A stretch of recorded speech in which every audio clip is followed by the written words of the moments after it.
MBA Panda, your weekly bite-sized business wisdom. Why is it that in some companies, people will risk everything for each other, even their lives, while in others, employees can't wait to clock out at 5 p.m.? What makes the difference between a workplace where people thrive and one where they merely survive? Today, we'll explore the powerful lessons from Sinek's Leaders Eat Last, a book that uncovers why some teams pull together while others fall apart. And the surprising truth is this: the best organizations succeed not because of smarter strategies or better numbers, but because of leaders who put people first. Lesson 1. Leadership is about sacrifice. In August 2002, deep in Afghanistan, a U.S. Air Force pilot nicknamed Johnny Bravo faced a choice. His team of 22 Special Forces soldiers on the ground were under heavy fire. He could have stayed safe above the clouds, but instead, he dropped into the valley, dodging bullets, dodging missiles, to protect his men. Again and again, he flew into danger, until finally, every soldier came home alive that night. Johnny Bravo didn't do it for bonuses or recognition. He did it because he felt a bond, an unspoken responsibility to protect others. Sinek reminds us, true leadership is not about rank or authority. It's about putting the needs of others above your own. Leaders eat last. Origin of the phrase, leaders eat last. But where does the phrase, leaders eat last, actually come from? Sinek didn't just invent it, he observed it. When he spent 5 of the United States Marine Corps, he noticed a peculiar tradition. In the mess hall, the most junior Marines always eat first, and the most senior officers eat last. Nobody orders them to do it. It's simply the culture. Why? Because in the Marines, true leadership means putting the needs of your people above your own. Eating last is not about food. It's about sacrifice. It's a symbol that says, I'm here to serve you. I'm responsible for your well-being. That simple act, leaders literally eating last, became the perfect metaphor for the book. Because in business, just like in the military, when leaders prioritize their people, trust grows and teams thrive. When leaders serve themselves first, cultures collapse. Lesson 2. Treat employees as people, not resources. At Hazen San Diego, a factory once ruled by time clocks and bells, workers were treated like cogs in a machine.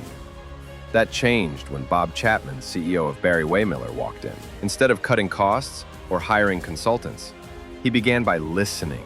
He removed the bells and time clocks. He unlocked the spare parts cages.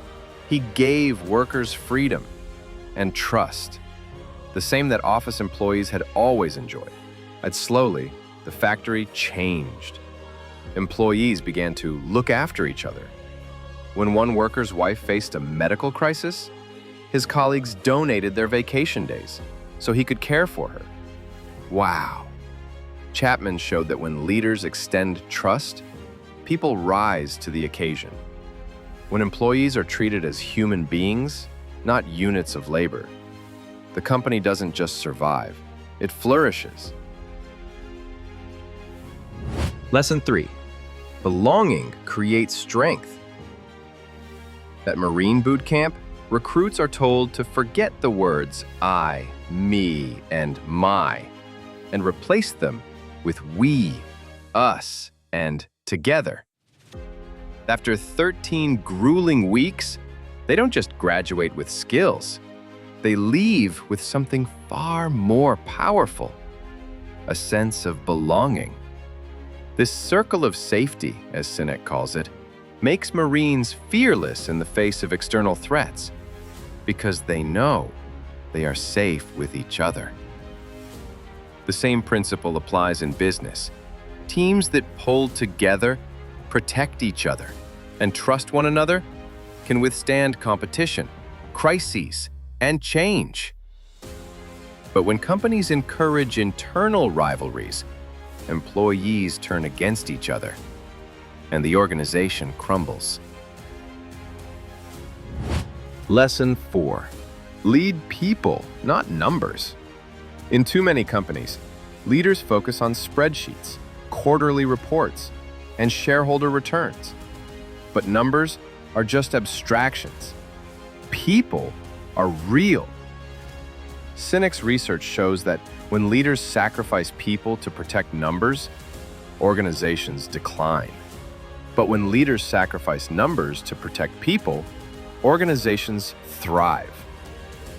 It's not the genius at the top that makes people great. It's great people who make the leader look like a genius. So here's the real question. As leaders, managers, or even teammates, do we create a circle of safety for others? Either thing. Do we lead with empathy, or do we let pressure and targets dictate our decisions? Simon Sinek's plays is clear. Leadership is not about being in charge.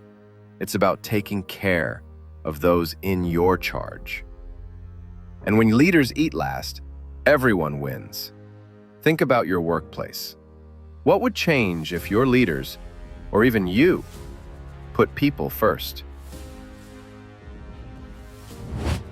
Before we wrap up, here's today's mentor key takeaway. Remember this: leaders eat last. If you want to rise in your career, don't wait until you're a manager to learn leadership. Start building skills of empathy, trust, integrity, and long-term thinking today. So when the title comes, you're already ready. Thanks for watching MBA Panda. If you found this helpful, don't forget to like, subscribe, and share it with a friend who loves business insights. If there's a business lesson or topic you'd like us to cover next, drop it in the comments below. We'd love to hear from you. Until next time, keep learning and keep growing.